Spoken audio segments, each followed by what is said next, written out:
नमस्कार, आप देख रहे हैं गुड न्यूज। नवरात्र विशेष अष्टमी माँ महागौरी 8th डे महागौरी। नवरात्रि की अष्टमी तिथि पर आदिशक्ति माँ दुर्गा के 8वें स्वरूप माँ महागौरी की पूजा अर्चना का विशेष महत्व है। मान्यता है कि माँ महागौरी भक्तों के समस्त पापों का नाश कर उन्हें सुख शांति और समृद्धि प्रदान करती है। आदिशक्ति माता विंध्यवासिनी के धाम में भक्तों की भारी भीड़ उमड़ पड़ी है। सभी भक्त मां की मनोहारी छवि का दर्शन कर निहाल हो रहे हैं। एक रिपोर्ट। पौराणिक कथा के अनुसार भगवान शिव को पति रूप में प्राप्त करने के लिए मां ने कठोर तपस्या की थी, जिससे उनका शरीर काला पड़ गया था। बाद में भगवान शिव ने गंगाजल से उनका अभिषेक किया, जिससे उनका वर्ण अत्यंत गौर एवं तेजस्वी हो गया और तभी से वह महागौरी के नाम से विख्यात हुई। मिर्जापुर स्थित माता विंध्यवासिनी धाम में अष्टमी के अवसर पर भक्तों की भारी भीड़ उमड़ी। श्रद्धालु भोर से ही दर्शन पूजन के लिए कतारों में लगे रहे और मां महागौरी के दर्शन कर आशीर्वाद प्राप्त किया। पूरा धाम जय माता दी के जयकारों से गूंजता रहा। मां महागौरी की आयु 8 वर्ष मानी जाती है और वे वृषबैल पर सवार रहती हैं। उनकी 4 भुजाएं हैं, एक हाथ में त्रिशूल, दूसरे में डमरू, तीसरा अभय मुद्रा और चौथा वर मुद्रा में होता है। उनके श्वेत वस्त्र और आभूषण उनकी पवित्रता और शांति के प्रतीक हैं। मान्यता है कि सच्चे मन से मां की पूजा करने पर घर में सुख शांति बनी रहती है और मां अन्नपूर्णा स्वरूप में भक्तों का कल्याण करती है। अष्टमी तिथि पर विशेष रूप से कन्या पूजन का विधान है। श्रद्धालु कन्याओं को देवी स्वरूप मानकर उनका पूजन करते हैं और उन्हें भोजन एवं उपहार देकर आशीर्वाद प्राप्त करते हैं। इस दिन निशाकाल में पूजा करने से विशेष फल की प्राप्ति होती है। मां दुर्गा की 8वीं शक्ति महागौरी का स्वरूप अत्यंत शांत और कल्याणकारी है। उनकी उपासना से पूर्व जन्मों के पाप भी नष्ट हो जाते हैं और भक्त अक्षय पुण्य का भागी बनता है। जो स्त्री श्रद्धा से मां की पूजा करती है, उसके सुहाग की रक्षा स्वयं देवी करती है। अखिलेश मिश्र, राजन, विद्वान पुरोहित। सिद्धपीठ में देशभर से आए श्रद्धालु लंबी कतारों में लगकर मां के दर्शन कर रहे हैं। भक्तों का कहना है कि मां अपने दरबार में आने वाले किसी भी भक्त को खाली हाथ नहीं लौटाती और सभी की मनोकामनाएं पूर्ण करती है। वेद यादव, श्रद्धालु। मां महागौरी के दर्शन पूजन से भक्तों को परम शांति और आनंद की अनुभूति होती है।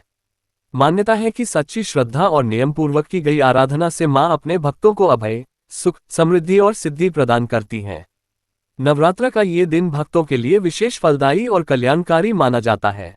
क्या नाम है आपका? मेरा नाम वेद प्रकाश यादव है। मैं जौनपुर से मल्लनी विधानसभा से बिलोंग करता हूँ। मैं स्वर्गीय श्री पारसनाथ यादव, पूर्व कैबिनेट मंत्री जी का सपुत्र छोटा वेद यादव। अच्छा, आप विंध्याचल आए हुए, नवरात्र चल रहा है, दर्शन करने कैसा लग रहा है, क्या कहना चाहेंगे? नहीं, नवरात्र के इस पावन अवसर पर मैं सभी क्षेत्रवासियों से, क्या देशवासियों को और प्रदेशवासियों को मैं शुभकामना देना चाहता हूँ। इस पावन के अवसर पर सभी को माता रानी एक अच्छा स्वास्थ्य दें, एक अच्छा वो दें, सब शुभकामना से सब लोग आगे बढ़े, यही कामना करता हूँ मैं। दर्शन कर लिए सर आप भी? हाँ, बहुत अच्छे से। कैसा लगा दर्शन करके? दर्शन करके बहुत अच्छा लगा और सब व्यवस्था यहाँ की अच्छी है, सब ठीक है।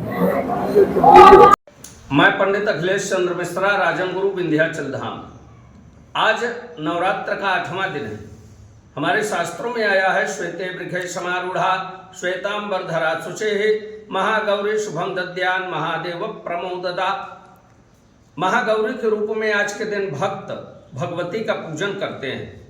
यही वो देवी हैं जिन्होंने संकल्प लिया था कि जन्म कोट लगी रगर हमारी, बरम शंभु न तरहं कुमारी। भगवान शिव को अपने पति के रूप में प्राप्त करने के लिए घोर तपस्या की थी।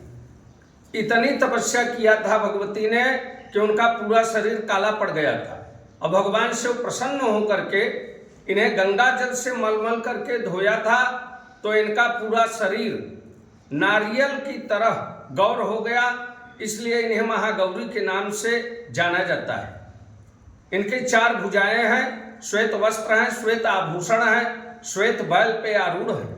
आज के दिन भक्त जहां भगवती की कलश की स्थापना किए हैं, षोडशोपचार पूजन करें, श्वेत वस्त्र चढ़ाएं और जो भोग है वह दूध से बने हुए खीर, काजू और मखाना का लावा डाल करके यह भोग लगावें भगवती को। और आज के दिन जिस जातक के कुंडली में गुरु की दशा महादशा अंतरदशा खराब चल रही है, तो आज के दिन पूजन करने से यह दशाएं भी ठीक हो जाती हैं और गुरुदेव भगवान की कृपा होती है। यही वो देवी है जिनकी आराधना साधना करने मात्र से जो पाप संताप ताप है वो नष्ट हो जाते हैं और भक्तों की मनवांछित फल की प्राप्ति होती है। आज के दिन जो भी भक्त हैं वह ओम ह्रीं गौरी रुद्र दैत्य योगेश्वरी हुम फट स्वाहा इस मंत्र का जप निश्चित रूप से करें, जो कि 9 माला करें। 9 माला करने मात्र से उनकी समस्त मनोकामना भगवती पूर्ण कर देती है। जय मां विंध्यवासिनी।